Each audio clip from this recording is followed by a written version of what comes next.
the Jews and the Gentiles. As we saw from the previous study, there are three biblical divisions of history.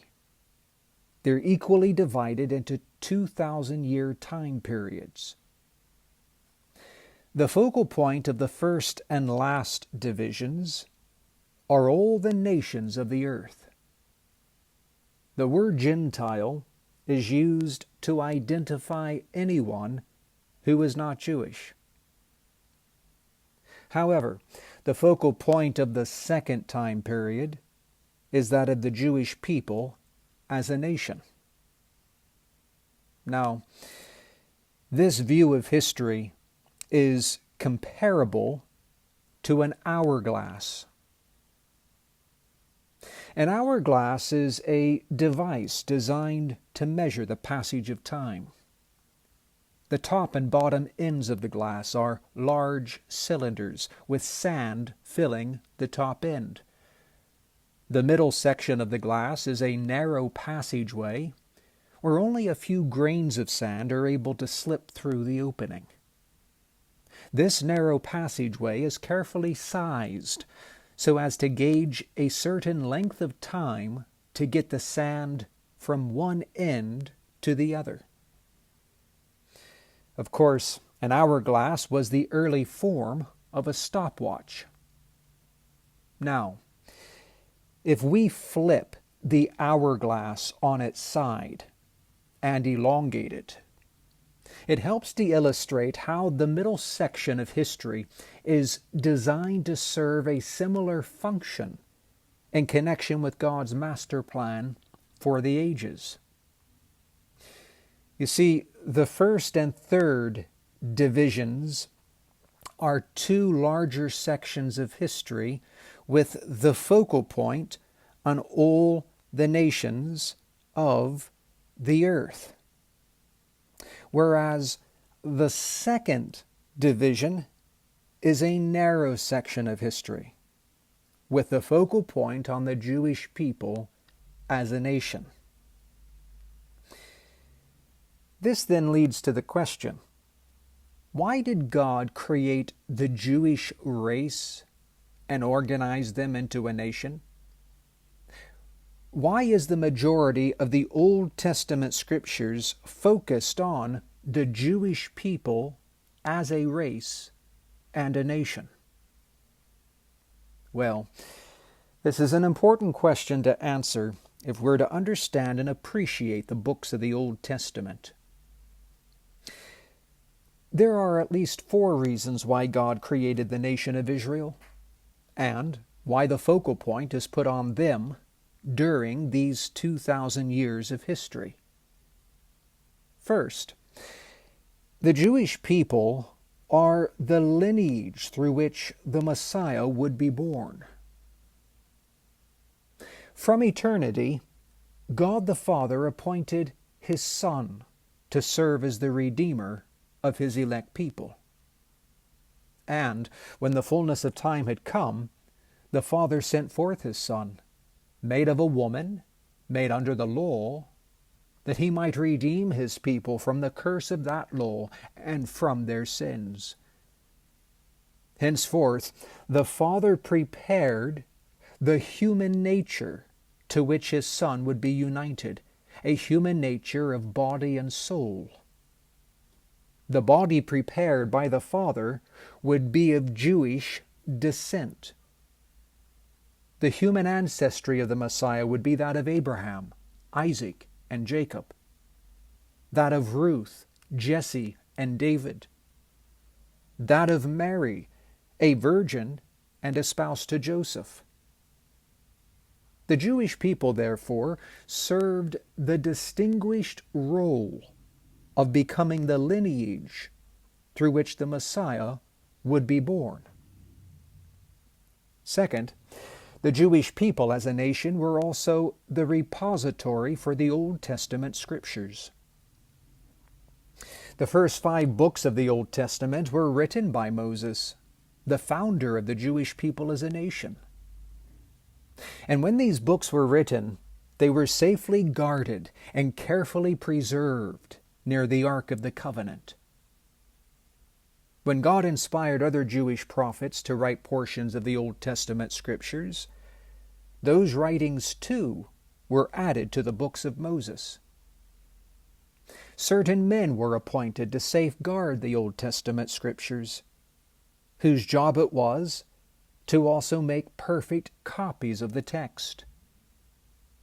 And such was the meticulous nature and high reverence for God among the Jewish people that scrupulous rules were followed, ensuring the preservation, accuracy, and purity of the original text of Scripture. The Jewish people, therefore, served the distinguished role of becoming the guardians of the Old Testament Scriptures. Third, the Jewish people as a nation was also appointed a house of gospel witness. Now, what is a house of gospel witness? A house of gospel witness is a community of people bearing testimony of the gospel of sovereign grace. The first house of gospel witness was the family unit, beginning with Adam and Eve after they had been born again. And throughout the course of history, those family units unto whom God was pleased to make His grace known automatically became a house of gospel witness. Like Job, for instance, having experienced the new birth, he assumed the role of priest or pastor for the members of his family. He led them in worship. He built them up in the gospel. He interceded for them at the throne of grace. You see, family units have always served as local houses of gospel witnesses. However, it pleased the Lord, when He instituted the Jewish people as a nation, to appoint the tabernacle and temple worship as national houses of gospel witness among the Jewish people. The tabernacle and temple, with their furnishings, tapestries, altars, sacrifices, ceremonies, the priesthood, it all pointed to the gospel of Christ, to His person and work. The Jewish people, therefore, served the distinguished role of becoming a national house of gospel witness. And then fourth, the Jewish people as a nation were also a parable of God's spiritually elect people. Now, a parable is an earthly picture of a spiritual truth. What is the spiritual truth the Jewish people as a nation illustrate? Well, before the foundation of the world, from eternity, God the Father divided the human race into two groups. He set some apart by special love, His elect people, and He set others aside with less love, His non-elect people. Now, among the elect belong both Jews and Gentiles. And the same is true for the non-elect. Among the non-elect are both Jews and Gentiles. You see, what distinguishes the spiritually elect people of God is not race, but grace. It's by grace God the Father has chosen to save His people from their sins. Now watch. When God created the Jewish race, in particular here with Abraham.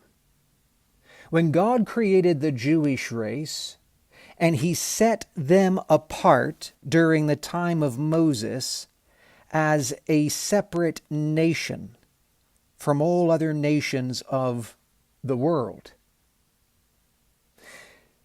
This is sometimes called God's elect people, the Jewish people as a nation, as distinct from other nations of the world. But you see, that is a picture or a parable designed to illustrate this spiritual truth of election, eternal election. The other nations of the earth are representative of the non-elect, whereas the Jewish people as a nation is representative of the elect. It's only a picture. Henceforth, and please watch this, there are two types of election to distinguish when reading the Scriptures. There is a temporal, racial, and national election of the Jewish people, and there is then an eternal, gracious, and spiritual election of the special objects of God's love, His elect people, from eternity. It's therefore a mistake to think of the Jewish people, this temporary racial and national elect people on the earth, as the special objects of God's saving love. The only objects of God's saving love are these, among whom belong both Jews and Gentiles. You see, God has never saved a sinner from his or her sins on the basis of their race or national identity. No sinner has ever been saved from his or her sin and delivered from the wrath of God on the basis of his or her nationality. The record of the Jewish people as a nation in the Old Testament Scriptures is given to us for our learning, that we through patience and comfort of the Scriptures might have hope, that blessed hope of our eternal, gracious, and spiritual election unto salvation through Christ. Well, this of course raises the question, does God have a purpose for the Jewish people as a nation today or in the future? I hope to consider that question, Lord willing, in our next study.